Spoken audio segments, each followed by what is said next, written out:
Olá, eu sou o Ângelo Sastre. Estamos então agora tomando nossa segunda aula a respeito de projetos em mídias sociais.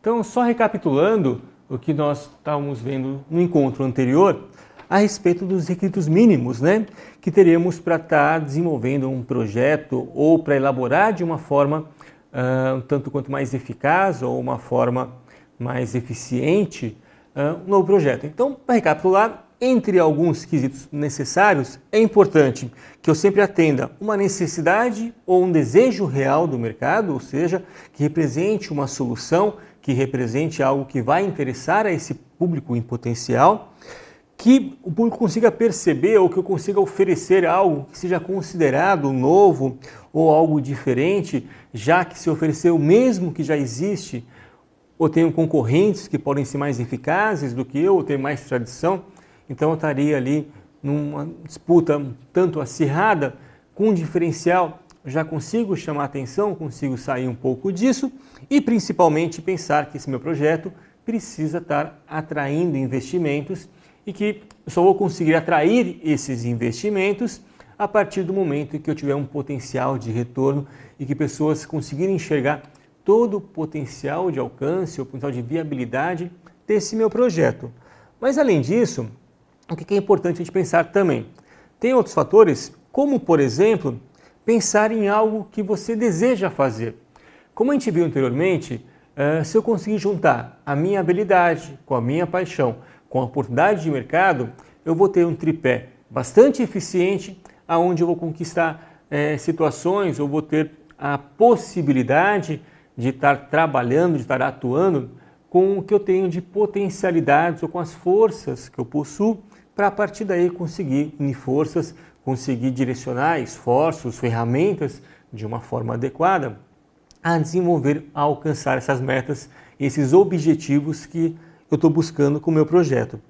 Além de que também eu tenho já um potencial maior por conhecer essa realidade, por conhecer essa área, algumas particularidades, algumas situações que vão me ser favoráveis, que uma pessoa que não tenha esse envolvimento vai ter que aprender isso, vai ter possivelmente algumas situações equivocadas das quais já posso evitar por ter essa experiência prévia ou por ter esse conhecimento prévio. E pensar então que, resumidamente, o que vai ser importante ou o que é o ideal para que eu comece a elaborar um projeto com grandes chances de estar tendo sucesso ou pelo menos que tenham grandes chances de ser viável, de viabilizar a concretização e não ficar só no campo da intencionalidade. Pensar que eu vou ter ideias, essa minha ideia que vai surgir, se eu conseguir unir a minha paixão, ou seja, ter motivação para estar realizando, a partir daí eu consigo atender uma necessidade de mercado, ou seja, eu consigo entregar algo de que para as pessoas vai ter relevância, vai ser significativo, vai ser algo que traga algum tipo de benefício ou de vantagem para esse público, eu também tenho um diferencial muito marcante em relação à minha concorrência. E, obviamente, desde que isso de fato exista de demanda que possa me representar uma oportunidade de rentabilidade, ou seja, que me ofereça um cenário ou uma estrutura no qual eu consiga manter a vida financeira de uma forma saudável e a manutenção desse meu projeto pelo maior tempo possível. Esses são então os requisitos básicos que vou estar pensando para colocar o meu projeto à prova. Eu cheguei à conclusão de que não, a minha ideia é bacana, ela é viável, essa ideia pode surgir. Qual que é o segundo passo? Eu vou começar a entender qual que é o DNA, ou qual que é o espírito desse meu negócio, que é o que a gente vai chamar aqui da minha missão e do meu objetivo. A missão da empresa, ao contrário do que possa parecer, não é algo assim tão simples, porque a gente vai ter que estar olhando para dentro da empresa, vai estar tentando enxergar o que de fato eu pretendo fazer e pensar em de fato qual que é o meu negócio, qual que é o propósito, o que de fato eu estou vendendo, o que de fato é o meu negócio. Para isso eu preciso pensar qual que é a mudança que eu desejo alcançar, que eu desejo conquistar por meio do meu projeto.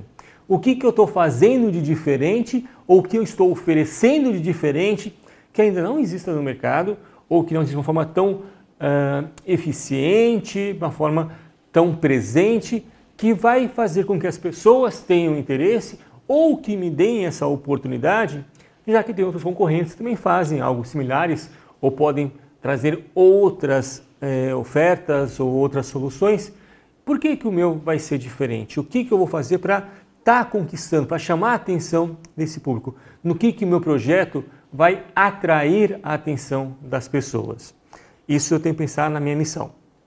Outro é o seguinte: a necessidade que eu estou suprindo, de fato, ela é a melhor alternativa existente, ou seja, as pessoas conseguem perceber essa vantagem, conseguem perceber esse diferencial, a experiência delas em relação a isso representa de fato algo relevante, algo significativo, algo que faça com que elas passem a se direcionar para o meu projeto e não que fiquem com aquilo que elas já conhecem ou que elas não tenham mais afinidade ou ainda que elas não tenham tanta desconfiança do novo, já que o novo chama atenção, mas também gera muita insegurança, porque muitas pessoas não conhecem muito bem isso.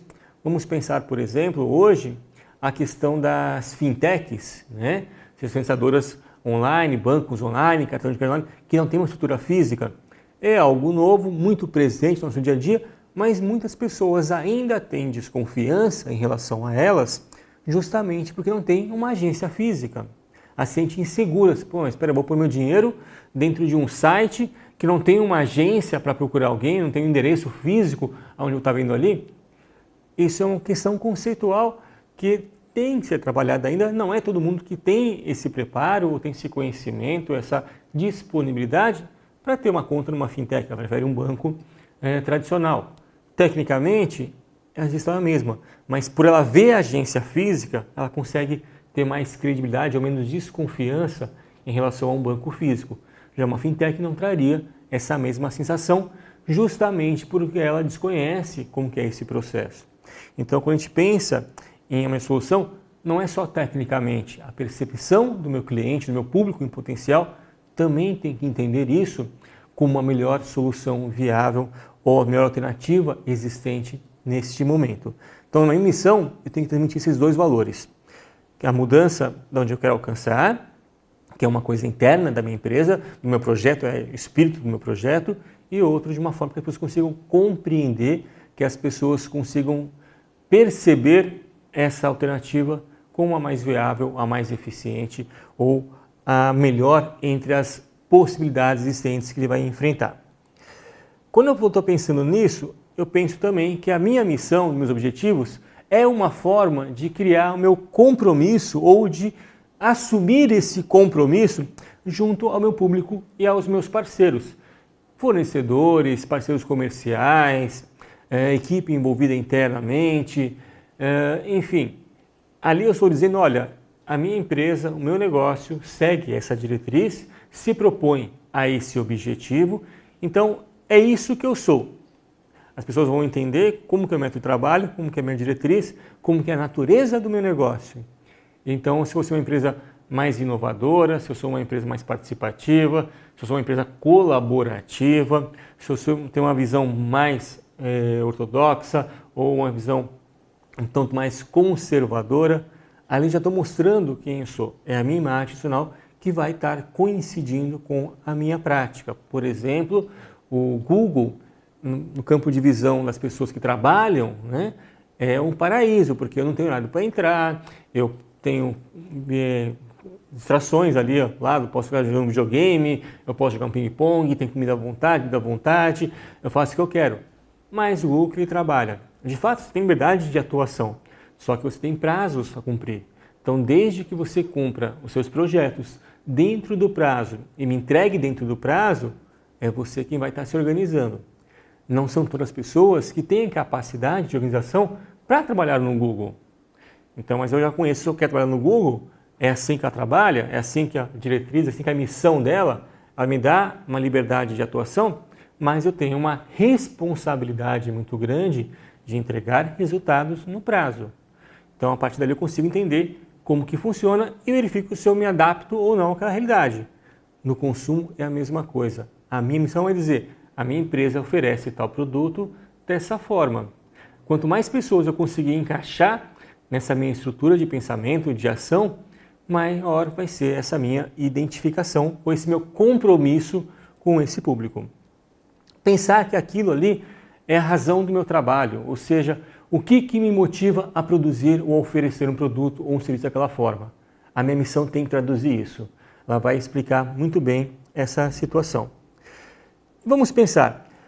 A missão, entre outras coisas, tecnicamente, ela vai funcionar, ela tem a proposta de funcionar como uma forma de orientar os meus gerentes, os meus funcionários e os meus clientes sobre quais são as metas e os objetivos da minha empresa. Ou seja, o que eu quero chegar, aonde que eu quero chegar, como que eu vou chegar até ali. Essa é a minha proposta. Então, eu estou delimitando como que é a minha característica principal, como que é o meu DNA, como que é o espírito do meu negócio, vai estar traduzido por meio da minha missão. Por isso tem que ser algo, ao mesmo tempo, muito bem elaborado e, ao mesmo tempo, impactante para o seu cliente, para o seu público, para que as pessoas consigam perceber e compreender qual que é a sua proposta. Pensando nisso, a minha missão sempre vai estar orientando ou vai estar direcionando a minha visão a respeito do negócio também. Para isso eu preciso pensar primeiro, qual que é o meu negócio de fato? O que eu pretendo fazer? Como que eu pretendo fazer? O que eu estou me propondo a entregar? Vamos ver mais para frente alguns exemplos, mas é pensar, por exemplo, aquela coisa fora do óbvio, né? Pensando o que é que as pessoas estão percebendo, o que elas estão comprando. Então, por exemplo, se eu falo que eu estou atrás de um McDonald's, eu não estou comprando uma alimentação propriamente dita. Eu estou pensando em ganhar tempo, porque, ou seja, eu vou comprar um hambúrguer, que eu não estou preocupado se é uma refeição refinada, se é uma opção nutricionalmente a mais adequada, mas eu tenho pressa. Eu sei que ali é algo rápido, que eu vou conseguir resolver uma necessidade de fome momentânea, mas com pouco tempo e a um custo relativamente baixo. Então, o negócio do McDonald's, o que é? Refeições rápidas ou reduzir e ganhar tempo. Não é vender alimentação. A alimentação acaba sendo só um suporte ou um mecanismo que eu faço para proporcionar ao meu cliente que ele tenha menos tempo ao for se alimentar ou que ele se alimente quando tem menos tempo de necessidade. A partir daí eu penso, quem que é o meu cliente? Ou quem que é o nosso cliente? Quem são as pessoas que possam se interessar ou que podem se interessar por isso que eu estou oferecendo? Eu tenho número suficiente, eu estou buscando no lugar correto essas pessoas, eu vou saber me comunicar com elas, eu vou ter acesso a elas. Como que eu consigo fazer com que essas pessoas se alinhem ao meu negócio ou, mais do que isso, que essas pessoas tenham acesso ao meu negócio ou que eu possa acessar elas? Que eu vou pensar, então, definir qual é o meu negócio, quem que é que eu vou estar atendendo? Isso vai atingir um patamar que elas desejam, vai estar suprindo uma necessidade ou vai estar despertando um desejo nelas? Minha missão precisa contemplar isso também. O que tem um valor para esse cliente? Quando eu falo em valor, eu não estou pensando financeiramente, mas estou pensando em questões de atributos positivos, de experiências positivas.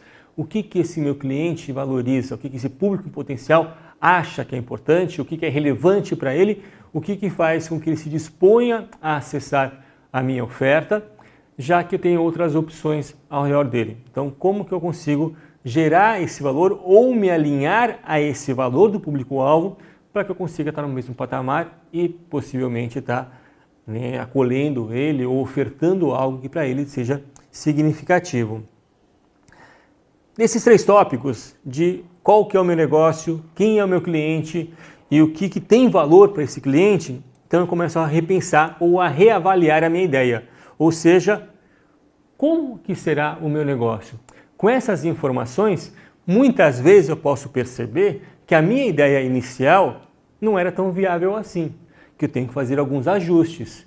Então é onde eu vou estar revisando essa minha ideia, vou estar ajustando ela, vou estar criando alguns novos conceitos, algumas ferramentas ou implementando algumas ações para que isso se adeque a essa realidade, esse cenário que eu percebi ao observar quem são meus clientes ou quem pode ser os meus clientes.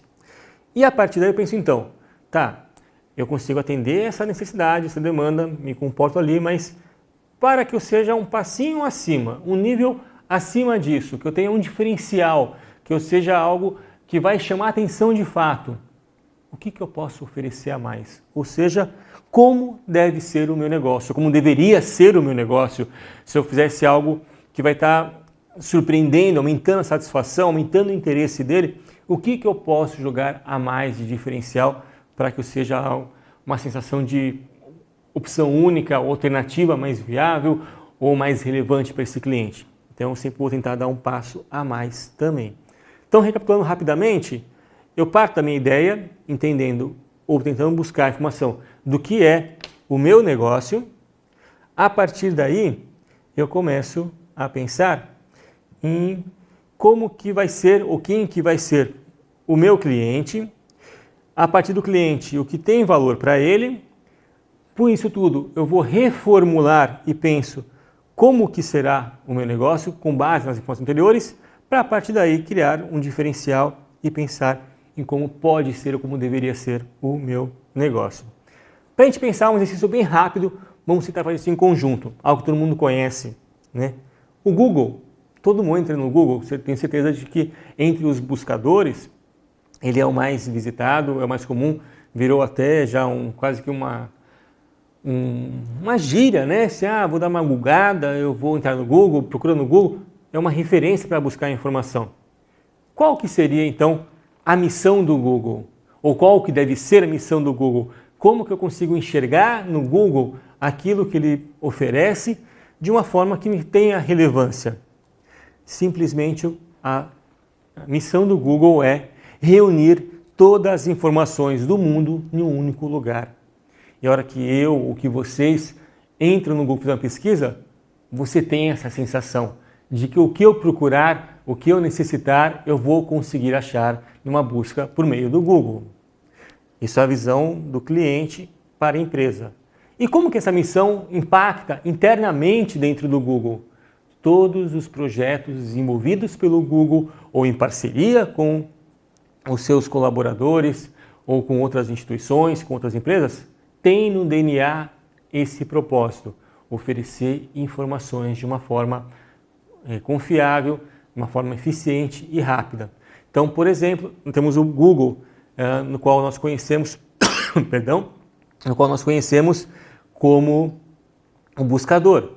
Mas eu tenho o Google Maps, que me mostra os endereços, que me mostra opções de mercado, de lazer, enfim, é algo que está ao redor daquela região geográfica. Eu vou ter o Google Earth, que eu consigo ver mapas para lugares no mundo inteiro. Eu posso ter, de repente, o Gmail, onde eu tenho formas de reunir informações, projetos mais inovadores, como o Google Lens, que é onde eu consigo criar mecanismos de informação por meio de óculos ou em óculos 3D. Enfim, o Google passa a criar ferramentas ou novos produtos que são inovadores, que são adaptados a novas realidades ou às novas necessidades, mas sem fugir da sua essência, que é reunir todas as informações em um único lugar.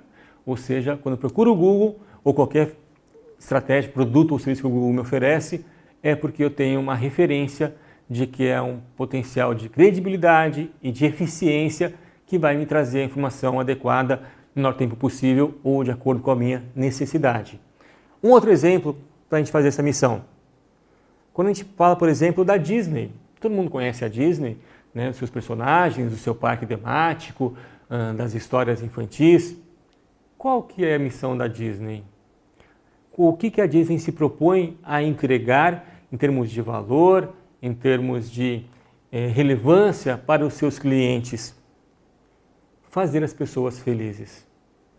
É algo aparentemente simples, parece muito simplório, mas tem uma carga por trás disso muito grande, muito significativa, porque não importa se eu estou indo na Disney World, né, um parque temático nos Estados Unidos, ou se eu estou vendo um filme na televisão, ou no cinema, ou lendo uma historinha, ou se eu tenho um souvenir, um bonequinho, um joguinho, um lençol com desenho temático.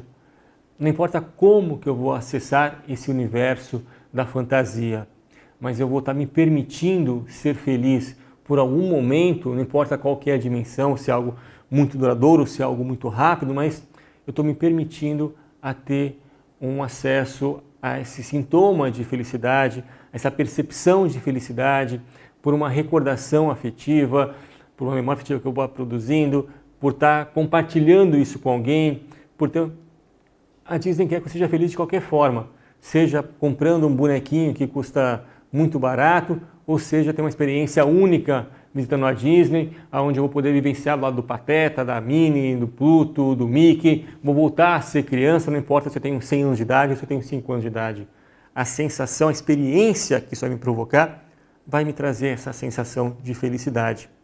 Então, tudo que a Disney se propõe a entregar para o seu público, ela quer provocar essa sensação de felicidade. Foi possível perceber, então, como que essa missão é algo extremamente simples, ou pode ser algo extremamente simples, mas ao mesmo tempo me exige uma elaboração muito bem pensada, para que eu consiga transmitir de uma forma eficiente a todos os envolvidos o que é a minha missão. A partir disso, então, que eu começo a pensar no meu plano de negócio, ou começo a pensar, a refletir qual que é a importância desse meu plano de negócio. Primeira coisa, um plano de negócio, ele vai me trazer, entre outras coisas, como que eu vou vender a minha ideia a um investidor, a uma financeira, a um sócio, aos meus empregados ou mesmo aos meus associados.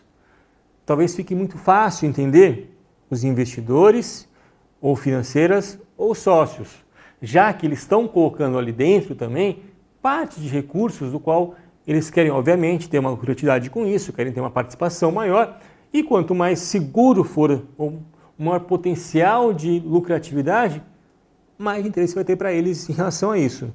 Mas e quando eu falo dos meus empregados? Aonde que entra o meu empregado nesse plano de negócio? Se meus empregados começam a entender qual que é o meu negócio, como que funciona o meu negócio, seguramente eles vão estar desempenhando atividades ou vão buscar ter recursos ou aperfeiçoamento ou técnicas condizentes e compatíveis com aquilo que eu me proponho a entregar.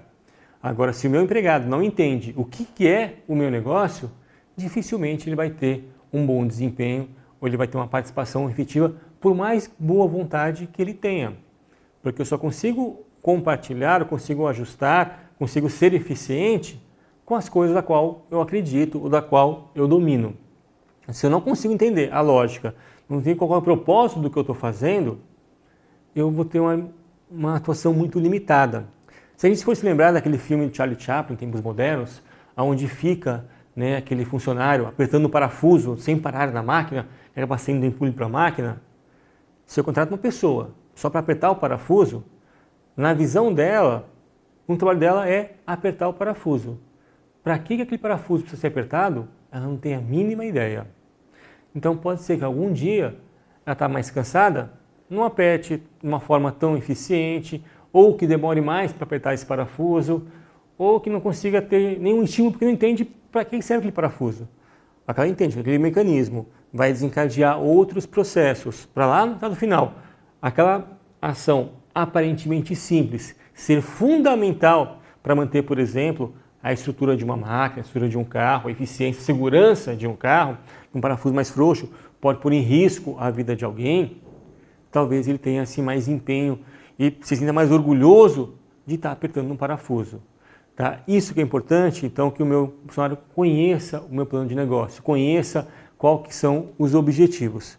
Então, para isso, eu vou estar organizando as minhas ideias, ou seja, eu vou estar transmitindo para o papel qual que é a minha intencionalidade, como que eu pretendo estar fazendo isso, como que eu vou pôr isso em prática, quais vão ser os processos ou quais vão ser as etapas e os prazos necessários para que isso possa ser feito.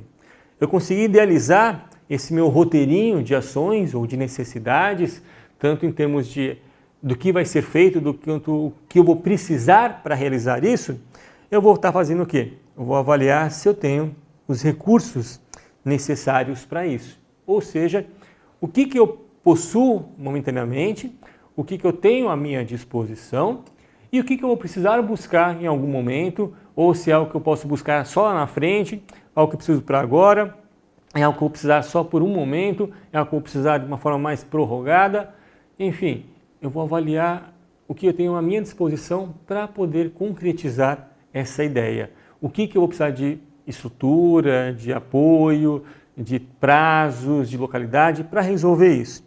Porque a partir daí, então eu começo a criar o meu planejamento, ou seja, qual que vai ser o cronograma de ações, como que eu vou estar realizando, o que depende de uma ação anterior, o que vai impactar numa ação futura, o que depende só da minha disponibilidade, o que depende das ações de terceiros, ou como que eu vou envolver terceiros nisso de uma forma muito eficiente, de uma forma sincronizada, para não atrapalhar todo esse meu cronograma de atividades, ou seja, como que eu vou estar convertendo a minha ideia em um negócio real.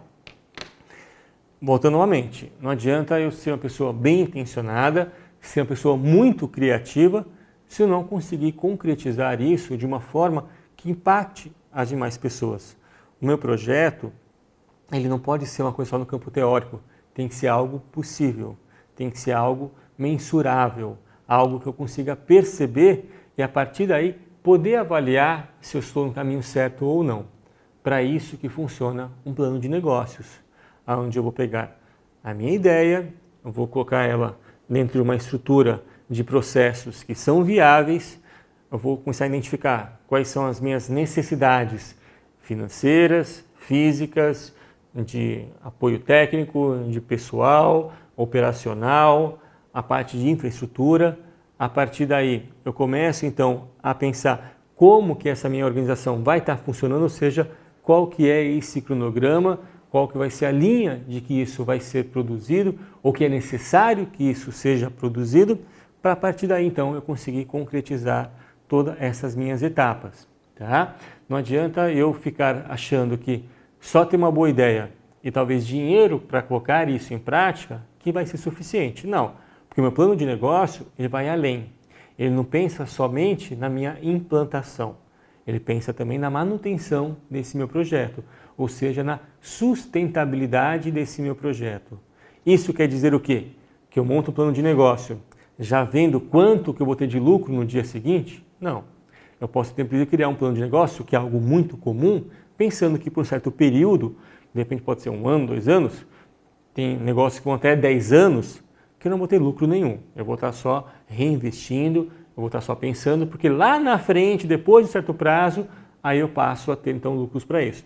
Por exemplo, se a gente for pegar uma empresa, uma administradora de concessões de rodovia, as empresas como pedágios, não, quando você viaja, são concessões que duram 20, 30 anos. Essas empresas passam a ter lucro somente a partir do 10º ano, 15º ano, de acordo com o seu planejamento. Pô, mas isso eu vou ter 15 anos de prejuízo? Não necessariamente. Você está fazendo reinvestimentos, que é uma outra lógica. Eu não estou deixando de pôr dinheiro no meu bolso. Só não estou fazendo retiradas de forma que possa ser viável. Mas após esses 15 anos, depois que eu já fiz todo o reinvestimento necessário, eu já criei esse meu fundo que mantém o negócio por conta própria, que ele vai estar conseguindo já se gerir ou se autogerir, aí eu começo a fazer retiradas de uma forma maior, de uma forma mais volumosa, de uma forma mais lucrativa. Isso que a gente vai estar chamando de tempo de retorno de investimento. É isso que é colocar meu negócio, uma ideia em negócio real. Ou meu plano de negócios vai viabilizar essa questão também da sustentabilidade.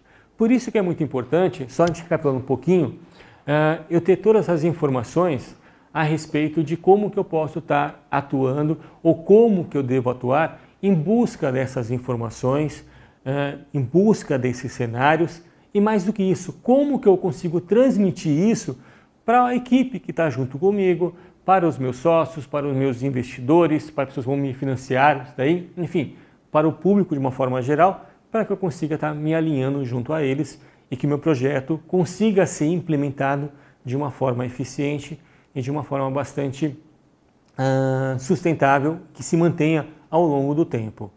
Lembrando então que esse conteúdo você pode verificar junto à apostila ou ao livro da biblioteca que está disponível nos sites e na próxima aula a gente continua esse assunto. Até lá!